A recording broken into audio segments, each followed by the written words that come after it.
and welcome to the second episode of the FoodFutureCo podcast. I'm Stella, a fellow at FoodFutureCo, and today I'm thrilled to be joined by Patrick Mateer, founder of Seal the Seasons, one of our innovative companies that's making a real impact in the food industry. Now, if you haven't heard about Seal the Season, they're revolutionizing the frozen food aisle by partnering with local family farms to bring fresh seasonal produce to your freezer year-round. So what makes them really exciting is that they're not just offering convenience. They're addressing much larger issues like reducing food miles, supporting local economies, and cutting down on food waste by freezing produce at its peak freshness. It's a win for both the environment and regional farmers. Patrick, I'm really looking forward to hearing more about how you've built this incredible company. Welcome to the show. Thanks for having me, Stella. I'm excited to be here. Yeah. Okay. So one of the main reasons that I wanted to have you on today is because Seal the Season is tackling some of the biggest challenges in our food system. So with global supply chains facing increasing risks, whether it's from climate change, pandemics, or geopolitical conflicts, your commitment to local sourcing is more important than ever. It's inspiring, and I'm excited to explore how you've made such an impact. So to kick things off, can you share a little bit about the origin story of Seal the Season, how it started, what inspired the mission? Definitely. Yeah, Seal the Season story starts back in 2011 and 2012. I was just a first year at the University of North Carolina, Chapel Hill down in North Carolina. And I got a job working at my local farmer's market. I'd wake up, pretty early, 6:30 on a Saturday morning was a lot for a college student. Yeah. Ride my bicycle over to the farmer's market, where I ran a donation station collecting money and produce from shoppers, and then using that money to buy more produce that was all immediately donated at the end of the market.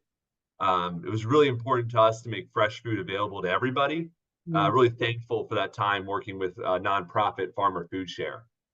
And while I was doing that work and getting that great experience, I really saw just the passion from local farmers in growing the food, and the demand from and just the love from shoppers, whether it's at the farmer's market buying the product or immediately afterwards at our free food distribution, just how much folks valued the freshness, the quality, the nutritious nature of the food, how important it was for them to take time out of their day to show up at the market or show up at that distribution, and just how much people value knowing the story of where their food came from, how it came to them, what went into it, what challenges the grower faced.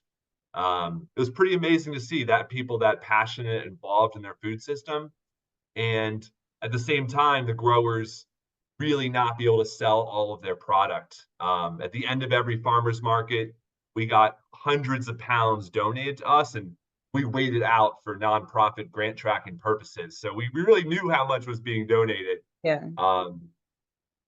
And we just wanted to find a way that farmers could, get that food to the people that were clearly so passionate about it, also get paid for it, and also preserve that food waste at the same time. And that's how we landed on freezing food and founding Seal the Seasons. Well, that's amazing. Yeah. I mean, speaking in regards to that mission, as it continues to grow, it's vital to maintain the core mission that drove its inception. Your focus with local partners and sustainable practices has made such a significant impact. How do you ensure that this mission can remain central to your operations as you expand? What specific steps do you take to keep the local and seasonal focus at the heart of the business? It's a great question. We've done so many things from setting up, I guess one of the big stories, how the business has changed over time that's led us further and closer to our mission. Originally, we were freezing product ourselves at our own facility, buying product from growers and then freezing it ourselves in North Carolina. We set up our own small freezing facility in a 700 square foot room. It was very cramped. And over time, we realized that we could, better fulfill our mission, create a more sustainable business, put more money towards marketing, and further move more local food, grow the business for our farm partners by actually bringing the production and manufacturing of our food onto the farm. So they freeze their own stuff is what you're saying.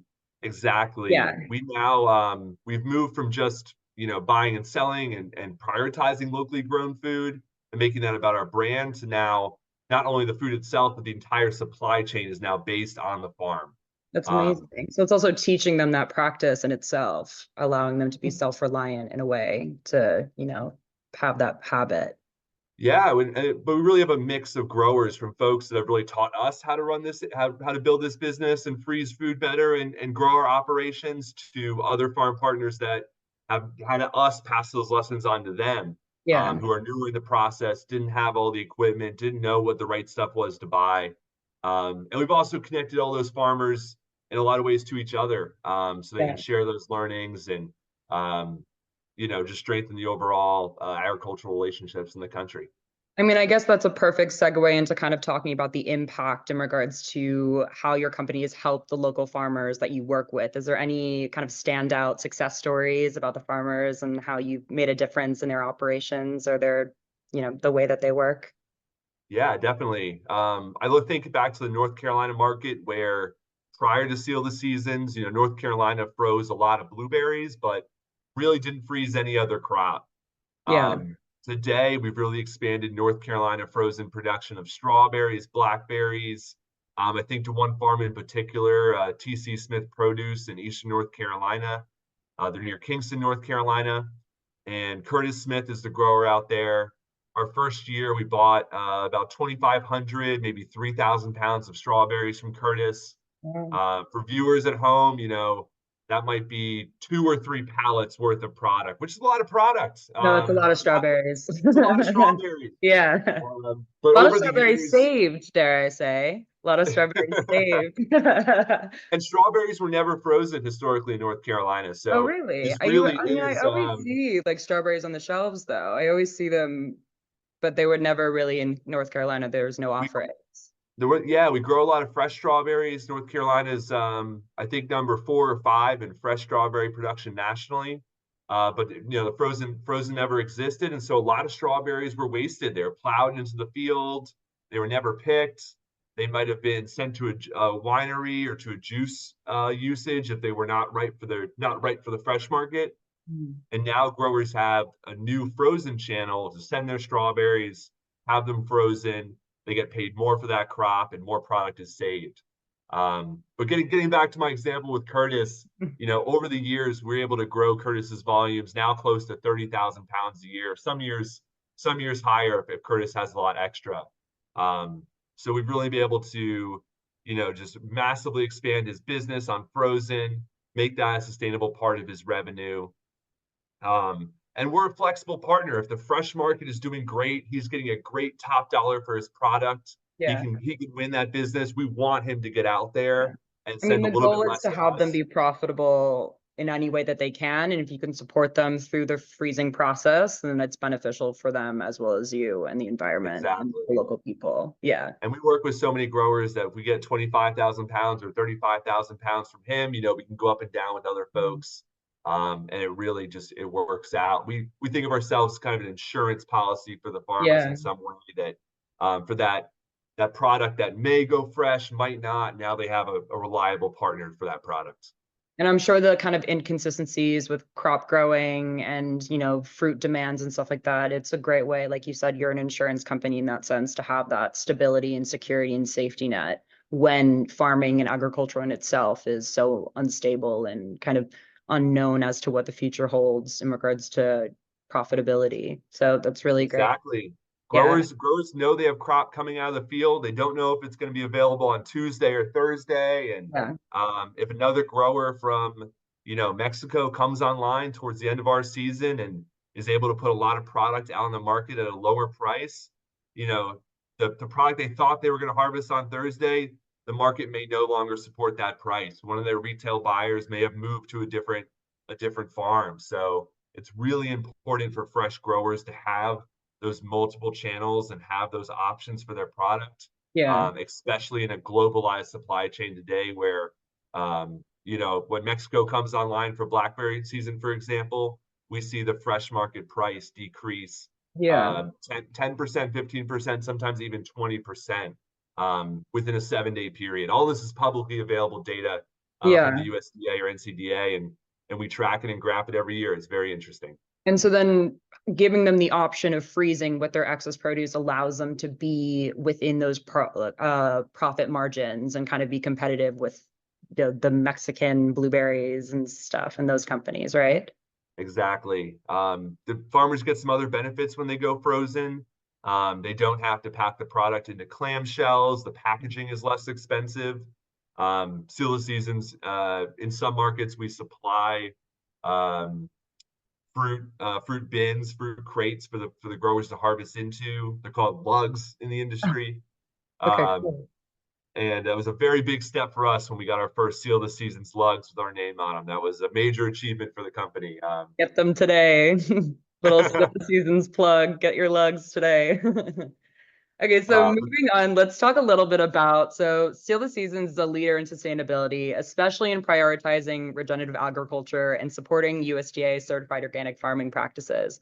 So, how has your commitment to these practices evolved over time, and what roles do you see these values playing in the future of the frozen food industry? Great question. And this is something that's really changed for our company over the years. When we first got started, we were just focused on bringing local product to market, whether it was grown organically, whether it was conventionally grown, non-GMO. We just had to get local product in stock and get it to the shelves. Today, we've really evolved in our complexity and how we bring product to customers. We now have a certified organic local product line, which is actually one of our fastest growing product lines. It's up over 400% looking at Q2 of 2024 versus Wow. Q2 of 2023. I've had huge growth in the organic local segment, really driven by stronger in-store velocities. Mm. It's amazing how fast consumers are buying local organic and just getting the best of both worlds. We're the only brand out there offering local organic today. Because there's Very such a proud of difference it. between the access to organic and then the access to local organic, because you really get that, you know, close proximity feel of eating something that was, grown and developed within the hemisphere of like where you are. It's brilliant. And I think it really will change consumers' perspective as well as to how we procure our food. We're showing that's possible in more and more places. Every year, we're expanding our local organic program, expanding the assortment and the diversity. But it's also a huge challenge for us, where the amount of organic acreage in the ground is really not what it needs to be across the country. It's between 3 Mhm. and 5% of U.S. farmland.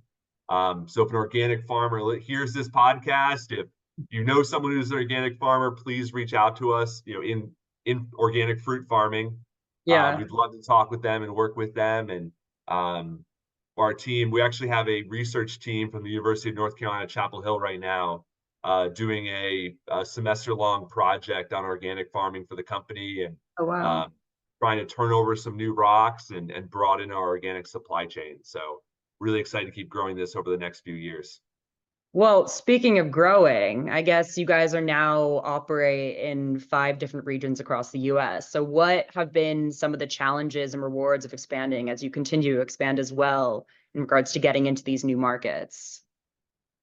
Working with new growers is always exciting opportunity, and replicating our hub and spoke supply chain where we use local growers to actually freeze the product.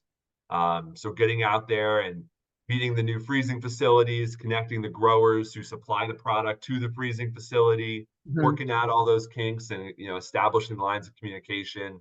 And then nothing more rewarding than seeing the product go across the freezing lines and being packed in the bags at the end of the day. Is it Um, hard to teach the farmers about this new process and kind of instill this mindset into them of now freezing their produce and kind of getting them to get on the operational part of the process? So actually having them then take their produce and freeze it. What does that process instill? well, my operations team might have a different answer for you, but from my perspective, things have gone pretty smoothly. Our farm partners are, in the end, they're entrepreneurs themselves, which makes it Mhm. so much fun to work with them. Being an entrepreneurial company and a startup at Seal the Seasons, having that culture. Our farm partners are always down to try something new, try something innovative, think outside the box.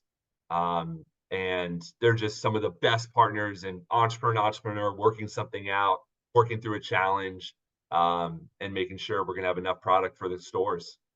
Amazing. So you guys are a graduate from the FoodFutureCo Accelerator program. Can we talk a little bit about that experience and how it shaped the trajectory of Steal the Seasons? Like, what were the key takeaways or resources that helped you kind of scale the business while you're a part of the Accelerator program? Definitely. Food Future was a really transformational program for our company. When we came in, we were, under $1 million in annual sales. We served about 350 or 400 grocery stores. And we were really at either a point where, the company wouldn't take off, or we'd catch more distribution and kind of catch fire in the industry. And Food Future really helped us get over that hump. A few things they did specifically was around fundraising and financing our business. They helped us perfect and refine our investor pitch, and what KPIs investors want to hear about, what strategy conversations and challenges do we want to bring up with them, and guide our conversations to how to develop a term sheet and actually move a financing to close with investors. Food Future also connected us to I think 2 or 3 folks. I believe 3 folks ended up actually writing a check to the company for a total of around $100,000 of investment. And that real money, goes to finance inventory, get product on the shelves, and support new distribution with new partners. So there's just so much that goes into scaling into new distribution and getting more customers on board. It's not just winning the business; it's having the money to build up the inventory and get that on the shelves. And also kind of knowing what to do with that money as well within development. Food Future connected us to several mentors, some of which I still work with on a quarterly basis today. So it's those connections, those mentors, folks that are here to coach and actually provide quality feedback, that really move the needle in the end, help us prevent mistakes that other folks made. So I guess in that regard, with next steps, you know what I mean? What is on the horizon now that you've graduated the accelerator program? What is next for you guys within the company? Are there any new products in the market or collaborations that you're particularly excited about? What's next for Steal the Season? Yeah. We see a lot of opportunity in the frozen sector for the coming into 2025, and with Fed rate decreases, I think the economy is going to heat up a little bit. Consumer spending may loosen. Consumer just perceptions of the economy hopefully will improve. So we think consumer products is a bright future in 2025 and beyond. Specifically at Steal the Seasons, we're expanding our local organic program, like I spoke about. We're launching some new, just local non-GMO items that have taken off in other markets, like our New York tart cherry is a phenomenal bestseller. Ooh, I love frozen cherries. They're my favorite. Good. Yeah, they're so good. Pitted or not pitted, though? It's very important to know. Are they pitted? We pit them. You pit them? Yeah. There's nothing better than a pitted frozen cherry, I have to say. It's pop in your mouth. We just launched Michigan tart cherries. We're really excited about those. But as we grow the business, as we work with our customers, we're also finding that while we currently sell millions of pounds of local food every year, there are more opportunities to sell local food in ways we never thought about when we first started this business. Any examples? Whether that is partnering with grocers to bring a private label item to market that's locally grown, whether it's launching a new innovation item that is not explicitly locally grown but uses locally grown ingredients. We're looking at the macro level of how do we scale to 10 million pounds of local food over the next 5 years, and it's not just through selling exclusively local items. It's about developing innovation for our growers and better serving our customers. So just a specific example, we just launched a blue spirulina smoothie kit. The main selling and marketing point is the blue spirulina extract that we include in the kit, but we are using other local fruits in that kit. As we do focus groups with our customers and consumers, we find that Americans, they want to get a smoothie kit. They want something more convenient, but they don't just want a, manufactured block of who knows what in there. They Yeah. really want to see real fruit and make sure they're eating real healthy, uh, whole foods that are Yeah. unaltered and have a short ingredient panel. So with all of our smoothie kits, most of them are just real whole fruits, and then Mhm. we add those special marketing ingredients that folks really want to see and want for a convenient experience. And it just so happened to be local as well, which is very cool. Yeah. You don't have to Big get the benefit. weird mango, banana, strawberry frozen packets of smoothies anymore. You can get something that's organic and local, which you're providing, which is amazing.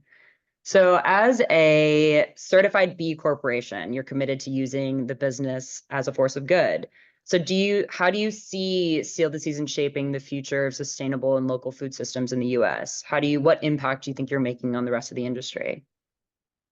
Yeah, I think for a business sense, we're really proving out that local supply chains and locally grown food can be a profitable, sustainable venture. Hmm. And that businesses can actually have some huge financial and competitive advantages from doing things locally. Through our local supply chains, Seal the Seasons, our product is produced right next to our customers in the grand scheme of things. And our operational costs or costs of fulfillment are much lower than our industry peers or much larger revenue companies in our sector. So, Seal the I mean, you're Seasons, proving that this model works and that it's profitable and that we yeah, don't, we can have the access to the local food sources and also have farmers benefit as well as the people around you. and so that's where the other benefits come in is once you establish those business benefits and the benefits for shareholders, Mhm. the benefits flow for the community. The jobs being dispersed across the country in the communities where the food is grown, not Mhm. only the harvesting and the processing, but the actual packaging, the cold storage facilities, the Yeah. shipping, all that happens in the local ecosystem and is jobs, good paying jobs for the community. So So it's not only um, feeding, but also boosting the local economy and the local people within it. That's amazing. Yeah. exactly. Yeah. All We the try to food track producers look out. how much how much of the dollars goes back to the agricultural community, and for most of our items it's like 90% of our cost of goods goes back directly to that community, and that's what we're trying to do here is keep as much of the food dollars going to the farm as possible. Yeah. So if you were to give any advice to, young entrepreneurs that were trying to kind of build also a mission-driven company, you've seemed to do it quite successfully, especially within the food industry, what would you give them? Just to our young entrepreneurial listeners who want to take on their own ventures. Yeah, number one thing is to work with your customer from day one. I really encourage all new entrepreneurs, whether you're in food or outside of food, whether you're in a SaaS company or a service industry business, a cash flowing business, a venture backed business, whatever type of business you have, the sooner you can get out to your customer, sell your product and service, get feedback from your paying customers, you're going to be able to improve your product or service, iterate and make it that much better for your target audience, and thus be rewarded with that much more business. So it's really about rapid innovation. And there's an amazing TED talk from the Google Glass founder. Encourage people to look that up on YouTube about rapid prototyping. It's been Put the incredibly link. beneficial. Yeah, we'll Yeah, put the link I'll in the put the link in the show description. Yeah. notes. Yeah, Yeah, amazing. Well, thank you so much, Patrick, for being on the show. This conversation is amazing, and I hope the listeners take away a lot of inspiring anecdotes about farming and local sourcing and organic processes, and also how to potentially do it themselves. So please listen in next week, and thank you so much for joining us. thanks for having me, Stella. I really appreciate it. Bye, guys.